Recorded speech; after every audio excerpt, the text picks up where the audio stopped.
Muy buenas tardes, bueno, deberás decir muy buenos días, muy buenas tardes y muy buenas noches, ¿verdad? Dependiendo del tiempo en el cual comience a escuchar esto. Saludos. Yo soy el pastor Eleuterio Lebrón, que estoy haciendo unas pruebas, ¿verdad?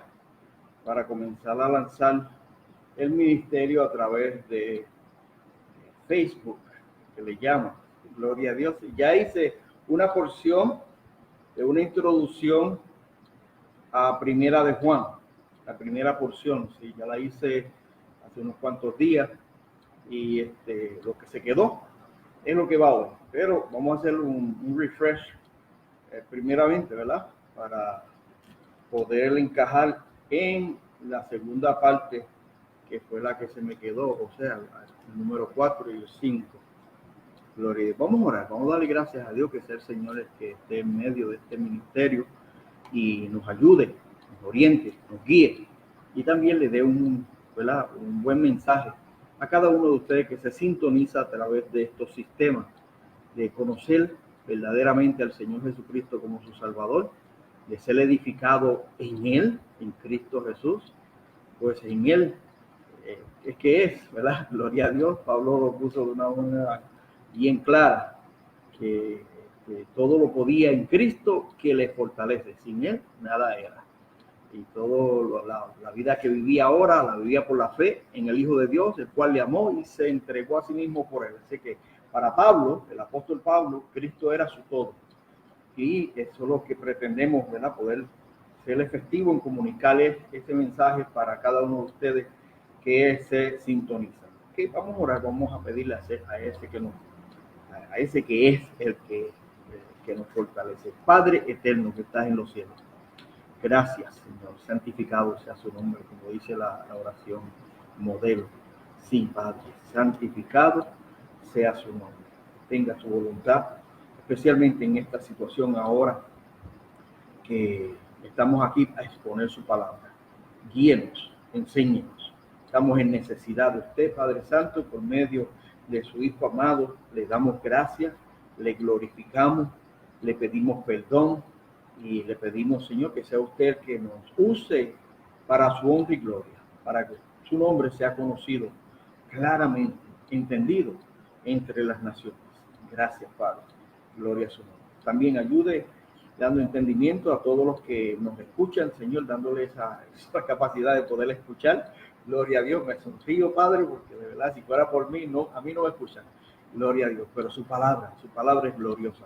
Así que rogamos que me use con poder para su honra y gloria y que ellos tengan la capacidad de poder escuchar y recibir palabra de Dios. En Cristo Jesús, amén. Gloria a Dios. Amén.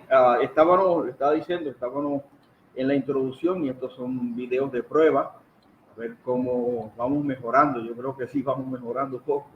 En el primero se veía la cholita lavada la cabeza y yo ahí metido en las instrucciones que ya había recopilado y la palabra y no se, ¿verdad? No se veía muy bien. No creo que muchos lo quieran escuchar así. Y en el segundo fue en vivo aquí en la iglesia. Gloria a Dios. Fue en vivo aquí en la iglesia y puse la cámara para acá, para el lado, y como mi foco era las personas presentes, pues casi no estuve en el video, estaba más afuera que dentro. Pero ahora estoy aquí, en el mismo centro. Creo que estamos mejorando un tanto y pues pedimos su indulgencia, ¿verdad? Para que nos, ¿verdad?, pueda escuchar y recibir el mensaje. Estamos en la introducción a Primera de Juan. Estamos en la introducción a Primera de Juan. Los versículos que señalamos es el capítulo 1, versículo 1 al 4, y declaramos, ¿verdad? O no lo había declarado todavía, pero esa porción escritural del 1 al 4 de Primera de Juan es en sí la introducción que hizo el mismo apóstol, ¿verdad? Estamos examinando Primera de Juan. Primera de Juan recibe la designación de carta. Comenzamos estudiando la paternidad de Primera de Juan en este género literario de carta. Un género literario de carta, también algunas personas lo conocen como epístola. Gloria a Dios, bendito el Señor. voy como metrallado, estoy mirándome también a ver cómo va la transmisión. Pues en la paternidad literaria buscamos quién la escribió y hablamos de esto, hablamos de la evidencia externa, hablamos de la evidencia interna. Aquellos que no han escuchado el primero, pues la evidencia externa es aquellas personas que vivieron contemporáneo con Juan y que vivieron en aquel primer siglo o los primeros subsiguientes siglos, y lo tomamos como evidencia interna, externa, cuando ellos testifican, aunque no conozcan a Juan, aunque no sean cristianos, aunque no sean de la porque habían hasta historiadores que citaban a Juan como el que escribió esa primera carta, la primera carta a Juan. Gloria a Dios, primera de Juan. Así que eso son evidencias externas, y las evidencias internas es precisamente lo que se encuentra en la palabra de Dios, comparado con otros libros que se le atribuyen la autoría a Juan, como el Evangelio de Juan, segunda y tercera de Juan, y también Apocalipsis, que se le atribuye la autoría a Juan. Okay, así que vimos la evidencia externa, vimos la evidencia interna, vimos la biografía de Juan, quién era su papá, quién era su mamá, quién era su hermano, Santiago, ¿verdad? Quiénes eran sus amigos, porque creo que mencionamos a Pedro y Andrés también, los compañeros de ministerio en el principio, y hasta ahí llegamos. Hasta ahí yo dije, hasta aquí yo llego. Le dije, hasta aquí, en la primera prueba hice eso, hasta aquí llego. Sería suficiente para ver cómo funciona esto. Ya vamos mejorando. Ahora en la introducción a primera de Juan, ya vamos escalando al punto 4, que es destinatario y fecha. Destinatario y fecha. Vamos a ver esos puntos dados. Primera de Juan no menciona su autor, pero tiene una cantidad enorme de similitudes con el Evangelio de Juan. Tampoco hace mención de su área geográfica, aunque su mensaje es aplicable a todas las iglesias del Nuevo Testamento y también aplicable para todas las asambleas de hoy en día. Gloria a Dios, bendito el Señor. Hay un poco de retraso ahí, pero vamos mejorando todo eso más adelante. Gloria a Dios. Así que en destinatario, pues Juan, la misma palabra no menciona el autor, a ver quién era el autor y a quién le escribía a su destinatario. Tampoco vemos, ¿verdad?, su área geográfica, aunque su mensaje es aplicable a todas las iglesias del Nuevo Testamento, es decir, del primer siglo en el Nuevo Testamento. Gloria a Dios. Y a todas las asambleas de la actualidad. Su mensaje es muy aplicable. Sabemos que Juan vivió en Asia Menor y creemos que básicamente desde allí emitió esa carta, gloria a Dios.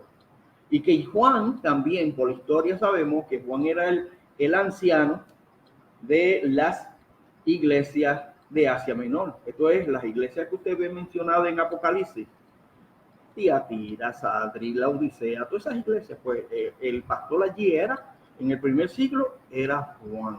Gloria a Dios, el líder. Ok, pues ya están los destinatarios, todas las asambleas de hoy en día. Esta carta es para nosotros, la podemos aplicar a nuestras vidas. Gloria a Dios, bendito el Señor, ¿verdad? Podemos leer y decir, esto es para mí. Dice, decir todo, ¿verdad? Cuando Juan hace una aseveración terrible, que vamos a entrar en ella, pues dice, bueno, está hablando a mí.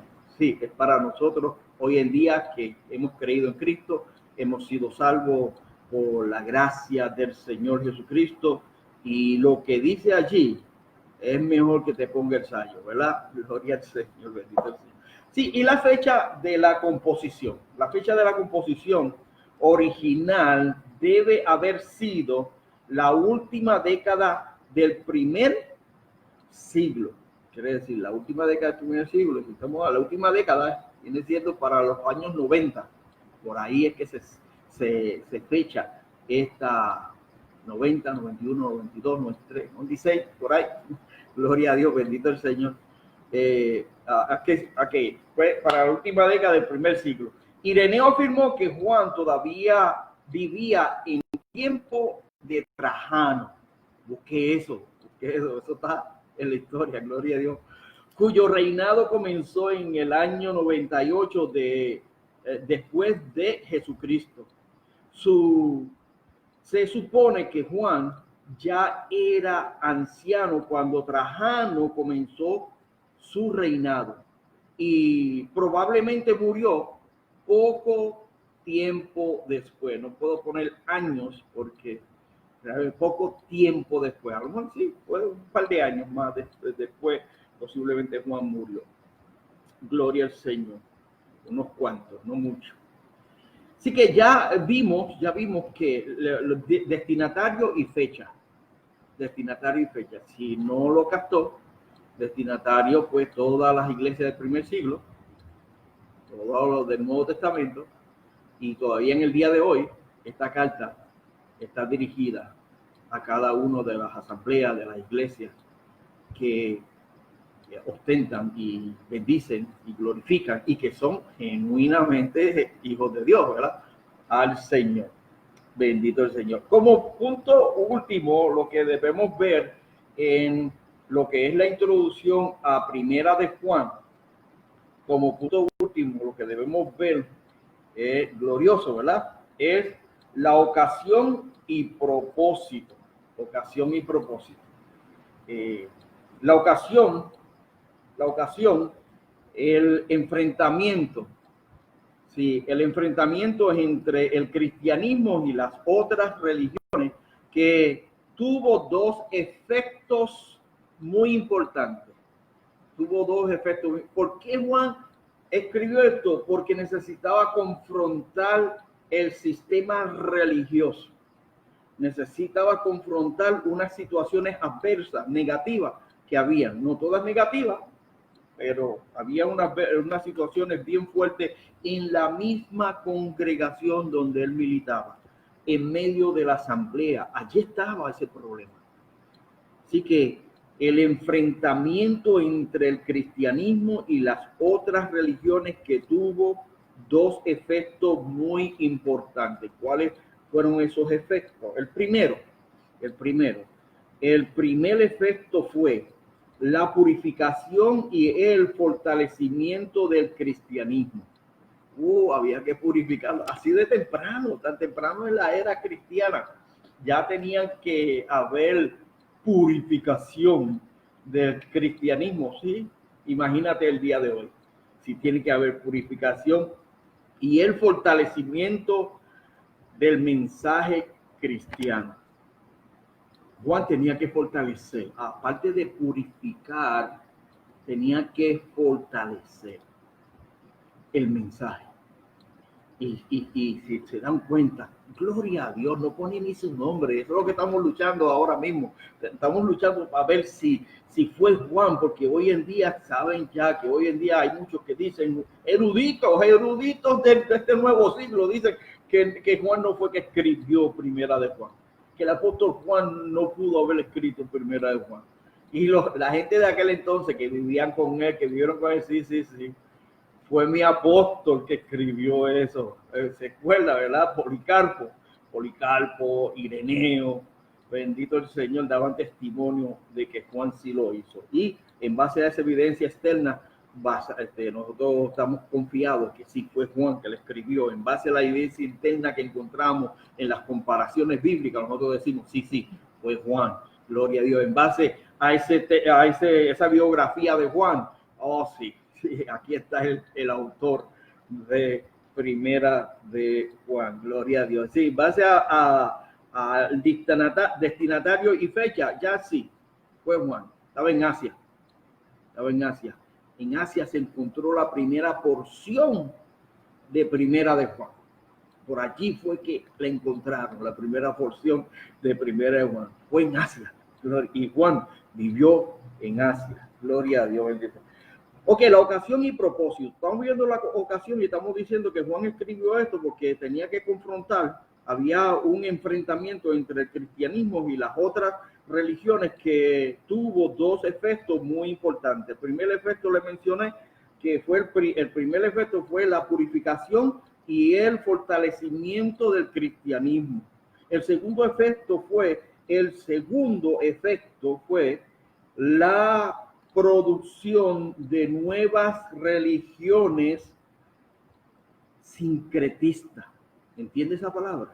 Sincretismo. Ya se estaba metiendo en la iglesia. Esto es una combinación de credo, de creencia, de pensamiento religioso.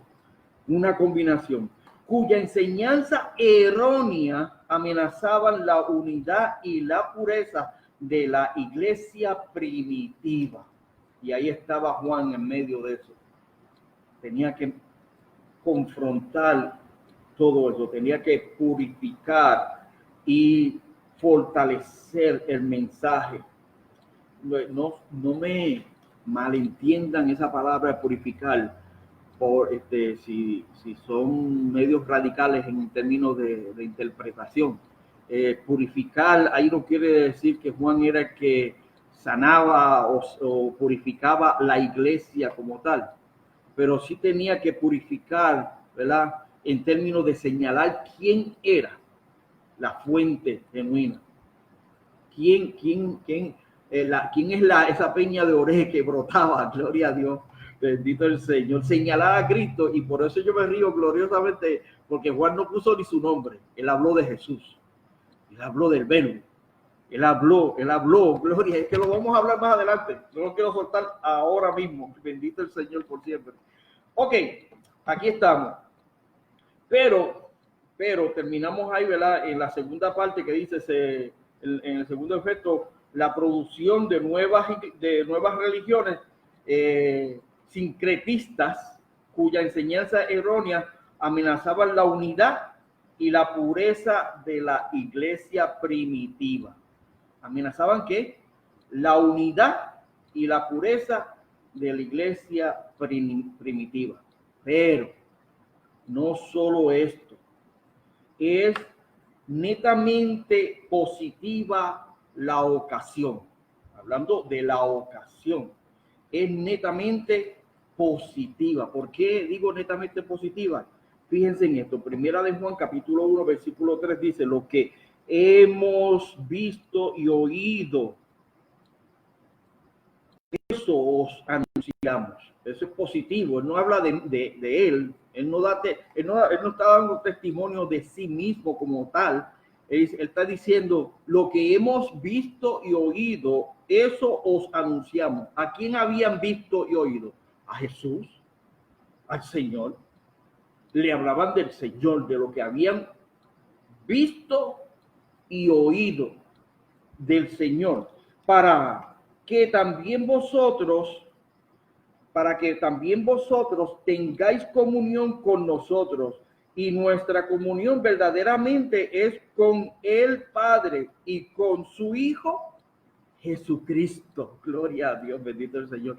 No solo eso, le digo que es netamente positiva, aunque tuvo que confrontar todas esas problemáticas, aunque le tuvo que decirle a los genuinos cristianos: mire, no escuchen esas falacias, no escuchen esos anticristos, porque así le llaman, anticristo, anticristiano. No escuchen eso, no reciban eso, porque le decía a ellos: usted está completo en Cristo.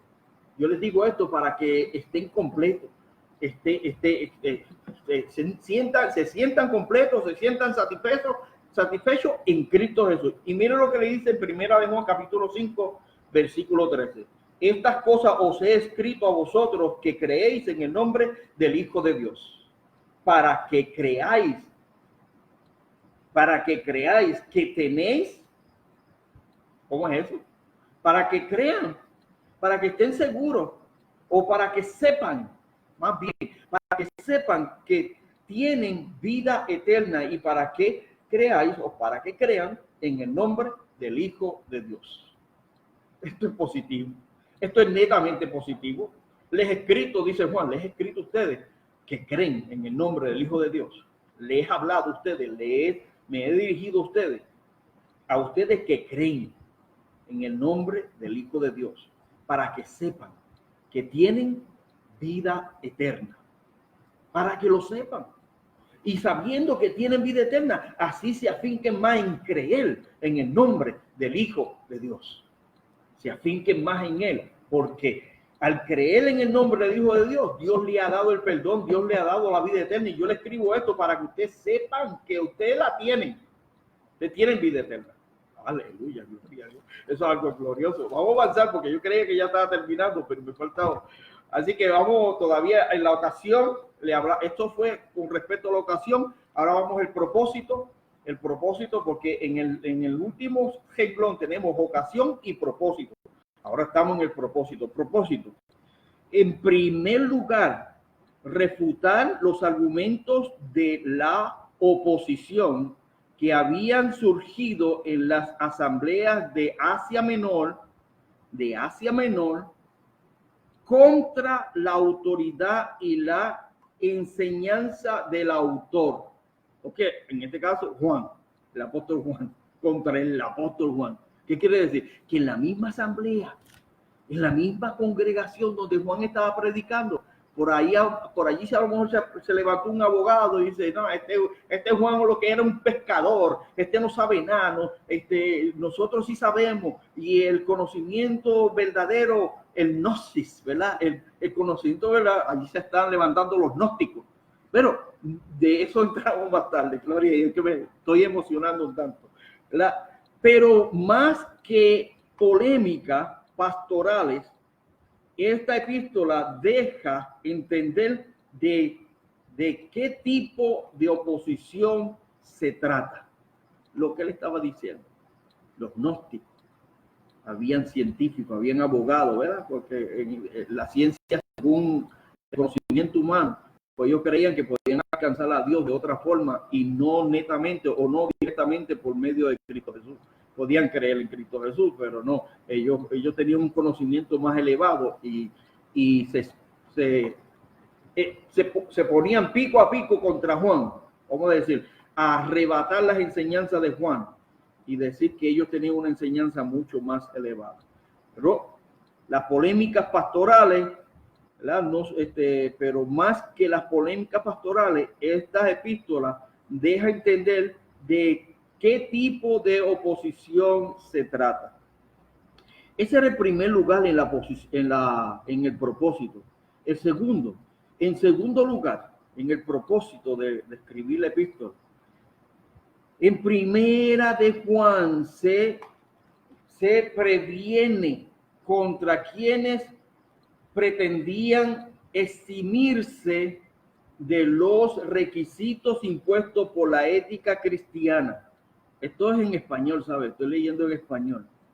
En primera de Juan se previene contra quienes pretendían eximirse de los requisitos impuestos por la ética cristiana. ¿Qué entendemos? Habían quienes creían en Cristo, pero no querían vivir en Cristo. Habían quienes creían en Cristo, aceptaban el evangelio, pero no vivían el evangelio. Esa es la ética cristiana. Vamos allá. En primera de Juan, capítulo 1, versículo 6, ellos decían, si decimos que tenemos comunión con Él y andamos en tiniebla, mentimos y no practicamos la verdad. En primera de Juan, capítulo 2, versículo 4, ellos hablaban así. El que dice, yo le conozco y no guarda sus mandamientos, el tal es mentiroso y la verdad no está en él. Sí, yo le conozco, pero yo vivo a mi manera. No, bendito el Señor. Saludos, Rafaela. Veo tu saludo. Gracias para el audio y se ve y video fenomenal. Gracias. Gloria a Dios. Bendito el Señor. Yo estoy aquí en práctica, practicando a ver cómo podemos lanzar esto al aire. Y ahí estamos. Ok, ellos decían que Juan le dice a esos que hablaban que conocían, que decían conocer al Señor, le dice, el que dice, yo le conozco y no guarda su mandamiento, está mentiroso y la verdad no está en él. Gloria a Dios. Comparaciones prácticas, le puse aquí, cuando yo me meto a poner inyecciones aquí, le voy a dar un ejemplo, una comparación práctica, con la misma palabra. En una comparación práctica se encuentra en el capítulo 4, versículo 20, de Primera de Juan, porque eso es lo que estamos hablando, el propósito. Si alguno dice, yo amo a Dios y aborrece a su hermano, es mentiroso, pues el que no ama a su hermano, a quien ha visto, ¿cómo puede amar a Dios a quien no ha visto? Le iban a Juan, no, si yo soy salvo, yo soy hijo de Dios, y dice, pero espérate un momento, si yo sé que tú tienes un problema con tu hermano, yo sé que tú tienes un bochinche grandísimo con tu hermano, tú no puede ser posible que tú digas que tú amas a Dios y estés peleando con tu hermano. Eso no cuadra con los principios, con la ética cristiana, con los principios divinos, con la santidad de Dios, con el perdón de Dios, con la misericordia de Dios. Eso no cuadra. No puedes decir que tú amas al Señor, sirve al Señor y por allá estás peleando con tu hermano. Le odia, le aborrece, ¿no?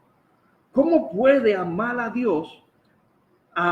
¿Cómo puede amar a Dios a quien no ha visto? Si no amas a tu hermano, a quien tú ves. Es un ejemplo práctico. Gloria a Dios, bendito el Señor. Así que seguimos, ¿verdad? En el propósito, buscando ser aceptado, esta gente buscando ser aceptado por el mundo pagano, pues rechazaban la orden divina. Ellos son del mundo, dice Juan. Ellos son del mundo. Por eso hablan del mundo. Y el mundo los oye. ¿Usted no ha visto eso? Cristiano, y no es para criticar, pero mi gente, este libro de 1 Juan está hecho para ayudarlo. Y estamos viendo el propósito por el cual Juan lo escribió. Entrando en la introducción de Primera de Juan. El propósito por lo cual escribió. Uno de los propósitos da ahí es que había gente que estaban buscando ser aceptados por el mundo, gente, o sea, cristiano o personas que decían ser cristiano, y Juan lo veía y que sabía el vocabulario exacto. No es que yo no sepa y no es que tú no sepas, pero cuando entramos a las cosas de Dios, a nosotros se nos olvida todo eso, las malas mañas, el engatusar a la gente. Pero no, estos no, ellos son, dice aquí que ellos son del mundo, por eso hablan del mundo. Si a ti tú amas el béisbol, tú sabes cómo hablar del béisbol. Vamos a decir la primera base, segunda base, tercera base, el home, y cómo jugártela, ¿verdad? En la primera, segunda, yo no sé, todas esas cosas. Eso se ve porque te gusta, tú amas el deporte. Y aquí se ve que ellos amaban al mundo. Ellos son del mundo. Por eso hablan del mundo. Y el mundo los oye. Negaban la verdadera encarnación de Cristo. ¿Quién es el mentiroso? ¿Quién es el mentiroso? Sino el que niega que Jesús es el Cristo. Este es el anticristo, el que niega al Padre y al Hijo. Gloria a Dios, bendito el Señor. Eso está ahí en Primera de Juan capítulo 4, versículo 2. Dice así: en esto conocer el Espíritu de Dios. Todo espíritu que confiesa que Jesucristo ha venido en carne es de Dios. En la introducción, uno de los grandes problemas que Juan tenía que confrontar era que la gente quería ser salvo sin creer que Jesucristo era Dios encarnizado. ¿O cómo es eso? Sí, que Dios tomó carne. Dios se humanizó aquí en Cristo Jesús, en la persona de Jesús. Era verdaderamente hombre y verdaderamente divino, Dios. No, y todavía al día de hoy hay personas caminando por ahí que van predicando casa por casa, llevando a un Cristo que no es el Cristo divino, que no es el Cristo salvador de las almas. Es supuestamente un hermano de Satanás. Sí, así lo venden, así lo enseñan. Entonces, le aplica muy bien este texto, primera de Juan, capítulo 4, versículo 2. En esto conocer el Espíritu de Dios. Juan tenía que afirmar eso y purificar la iglesia sobre este asunto. Tú vas a conocer a esta gente si son de Dios o no son de Dios. ¿En qué? Todo espíritu que confiesa que Jesucristo ha venido en carne es de Dios. Confiesa que el Cristo, el que fue enviado, fue Dios mismo que vino a visitarlo. ¿Se acuerdan de Emanuel? Dios con nosotros. Gracias y paz. Arriesgo mi casa. Bendito el Señor. Que el Señor les cuide, les bendiga, les ayude a comprender, porque esta es meramente la introducción a primera de Juan, y esta es la segunda parte que hago esta intervención. Y hoy, pues, yo creo que tenemos una mejor gráfica y un mejor audio. Gloria a Dios. Ahí dice Rafaela, ¿verdad? Desde España, dice, el audio se oye bien, ¿verdad? Y se ve el video fenomenal. Gracias por el comentario y gracias a ustedes que están, ¿verdad? Han de escuchar este mensaje más adelante. Oramos. Padre Santo, gracias por su amor y misericordia, gracias por su tierno cuidado. Ayúdenos, Señor, a escalar en el ministerio y a seguir hacia adelante para llevar este mensaje glorioso, no solo de salvación, sino de seguridad que usted nos da al salvarnos, de la firmeza que usted dice que no nos abandona y que no nos deja. Eso es la inquietud grandísima que tengo, porque hay mucha gente que enseña que son salvos, pero que ya cuando dejan de hacer ciertas cosas, ya no son salvos, que son de Dios mientras están en una congregación y cuando se van para otro lado ya no son de Dios. Oh Padre, ayúdenos, Señor, a escalar para que la gente comprenda que usted es fiel y usted permanece fiel. Gloria a Dios. Gracias, gracias, Padre, por esta oportunidad, y abra el corazón y el entendimiento de los que escuchan. En el nombre de Cristo Jesús. Amén. Gloria a Dios. Hasta que, si no hubiera sido por el Señor, si no hubiera sido por el Señor, ay, mi alma se hubiera perdido. Si no hubiera sido por el Señor, mi alma se hubiera perdido. Si no hubiera sido por el Señor. Gloria a Dios, bendito el Señor. Ya hasta aquí llegamos.